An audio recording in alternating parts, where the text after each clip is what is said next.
Apa yang saya lihat dalam mimpi? Bapak Ibu, yang saya lihat diri saya sendiri di dalam kubur.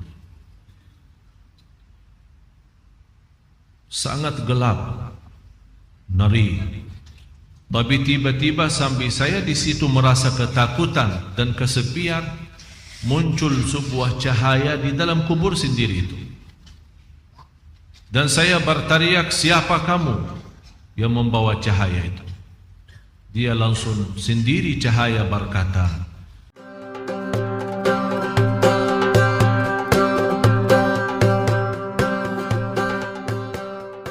"Saya semalam menerima kiriman SMS. Seorang ibu meninggal dunia. Biasa kalau kita mendengar berita ada orang meninggal dunia, karena kita semua akan menghadapi kematian. Tapi yang luar biasa, peristiwa yang terjadi saat dimakamkan. Anaknya menceritakan saat dimakamkan di antara kekuburan, begitu mendekati kuburan tempat ibunya, malah semua jamaah yang ada di saat itu sangat terasa harumannya kuburan itu. Harum sekali, keluar semacam wangi yang luar biasa, sampai orang pada pandangannya kepada yang lain. Barangkali di antara jamaah yang membawa wangi-wangian yang bagus, tapi ternyata tidak, mengalir dari bawah keluar, sampai ada yang malah melihat asap-asapnya. Asap ini bukan asapnya kebakaran, tapi asapnya itu karena wangian dari masuk dari kuburan itu. Sampai dikuburkan, malah kata anaknya, begitu saya sendiri yang nurun memakamkan, mengkuburkan ibu saya, sampai saya dan tanah saya sendiri membawakan tanahnya menutupi kuburannya. Pulang ke rumah saya mandi dan mencuci tanah dengan sabun, tapi masih terasa tanah saya harumnya luar biasa, sampai tidak bisa kehilangan. 3 malam masih tersimpan harumnya itu. Saya bertanya lewat SMS, "Apa kelebihan ibu kamu?" Dia bilang, "Ibu saya biasa, malah orang awam, bukan wanita yang apa gitu, awam-awam biasa." Tapi setahu saya, ibu tidak pernah tidur sebelum membaca surat Al-Mulk, Tabarakalladzi biyadihil mulk. Saya langsung menjawab, itulah yang Allah hantarkan kepada ibu kamu. Dan inilah berita gembira bagi kita semua, sesuai janjian Rasulullah sallallahu alaihi wasallam. 30 ayat syafa'at li sahibiha min azabil qabr. 30 ayat yang telah membawakan syafaat bagi orang diselamatkan dari siksa kubur.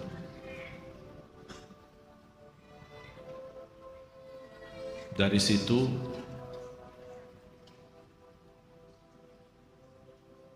seperti kebiasaan, ambil wudu, saya witir duluan, kemudian tidur. Apa yang saya lihat dalam mimpi? Bapak Ibu, yang saya lihat diri saya sendiri di dalam kubur. Sangat gelap, ngeri, malah terasa seramnya luar biasa, sampai tidak bisa saya bayangkan di saat itu. Tapi tiba-tiba sambil saya di situ merasa ketakutan dan kesepian, muncul sebuah cahaya di dalam kubur sendiri itu. Dan saya berteriak, "Siapa kamu yang membawa cahaya itu?" Dia langsung sendiri cahaya berkata, "Saya surat Al-Mulk, Tabarakalladzi biyadihi." Saya sendiri di malam itu tidak sempat membaca. Saya bangun kaget, Saya ambil wudhu lagi dan membaca surat Al-Mulk, baru saya tidur lagi. Saya memberikan nasihat kepada semua jemaah yang hadir. Tolong sampaikan pesan ini. Jangan tidur belum baca surat Tabarak. Karena kita tidak tahu kapan saatnya menghadapi kematian. Bisa jadi itu tidur kita adalah tidur yang terakhir dari dunia ini. Mudah-mudahan dengan kita mengkhatamkan hari kita dengan membaca surat Al-Mulk, Allah ampuni segala dosa kita. Dan Allah harumkan kuburan kita menjadi taman dari taman surga. Al-Mulk surah yang luar biasa dahsyat. Saya mohon, biarpun ibu-ibu sedang halangan tidak salat, tetap mau tidur, ambil air wudu dan baca surat Al-Mulk. Baca surat Al-Mulk. Siapapun kiainya, siapapun ustaznya, siapapun dokter yang melarang kita sebagai wanita membaca karena lagi halangan, saya sekarang berkata, ibu-ibu sedang halangan, baca surat Al-Mulk. Karena saat kematian tidak akan bisa membedakan kita lagi suci atau lagi halangan, mati-mati. Dan Allah Maha tahu niat kita. Dan lebih baik saat kita membaca sedang halangan, jangan megang Al-Quran langsung, menyentuh Al-Quran langsung, sebagaimana saya jelaskan, bagi sarung tangan atau bagi HP kita. HP kita yang isinya Al-Quran, buka surat Al-Mulk di HP kita dan kita baca. Karena di situ anda bukan megang Quran tapi megang HP. Begitulah kita rasakan. Kalau ya Allah, seandainya engkau mencabut nyawa saya di malam ini, saya sedang halangan, tapi ya Allah, saya membaca surat Al-Mulk. Niatkan, diselamatkan ya Allah dari siksa kubur. Dan harus kita yakini, kita di umur kita di dunia kubur jauh lebih panjang daripada umur kita di dunia. Bisa malah ratusan tahun. Ada yang sudah di alam kubur 1000 tahun. Ada yang lebih. Kira-kira bisa terbayang 1000 tahun. Apalagi ummah yang terdahulu. Oleh karena itu jamaah sekalian, waspadalah, berhati-hatilah. Marilah kita sama-sama menjaga kebaikan itu. Karena sungguh inna rahmatallahi qaribun minal muhsinin. Sungguh rahmat Allah sangat dekat bagi orang yang berbuat baik. Sangat jarak kita menuju ke akhirat sangat dekat. Sangat-sangat dekat. Malah jauh lebih dekat daripada rencana kita besok. Jarak kita ke akhirat, jarak kita masuk kubur jauh lebih dekat daripada rencana kita besok. Malah kematian itu jauh lebih mendadak dan lebih cepat daripada kita mengambil suapan makanan. Belum kita sampai menantarkan, membawakan suap makanan sampai ke mulut kita, sudah dicabut nyawa kita. Jauh lebih cepat itu. Oleh karena itu marilah kita sama-sama semua kita punya salah, punya kekurangan. Apa yang kita senang melihat nanti di hari kiamat, jangan perbuat. Apa yang kita ingin ketemu nanti di hari kiamat, silahkan. Apa yang kita takut dan malu dilihatkan oleh Allah nanti di hari kiamat, jangan berbuat. Dan apapun yang kita tulis, senang kita ditunjukkan oleh Allah, silahkan tuliskan.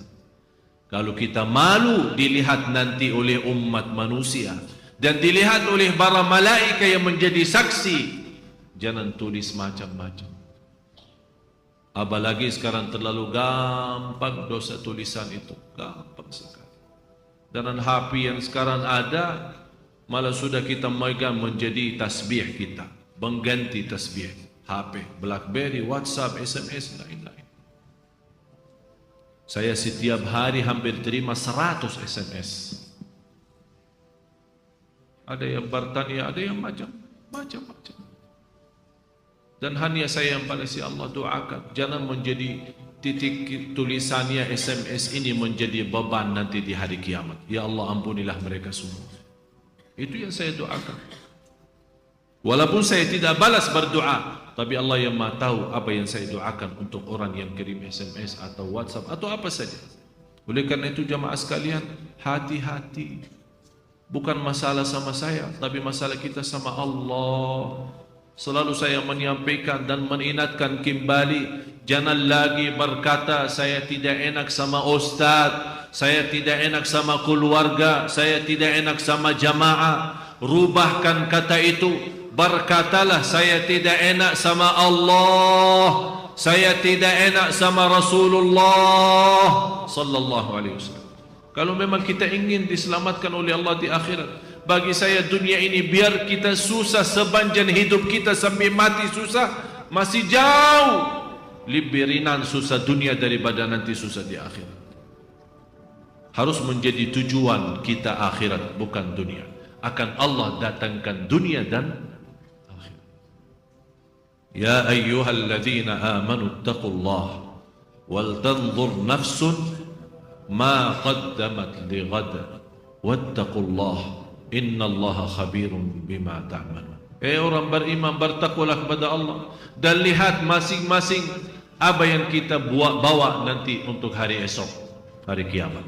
Bertakwalah kepada Allah dan jangan-jangan wala takunu kalladzina nasullah, jangan-jangan menjadi orang yang melupakan Allah, akan Allah lupakan kita.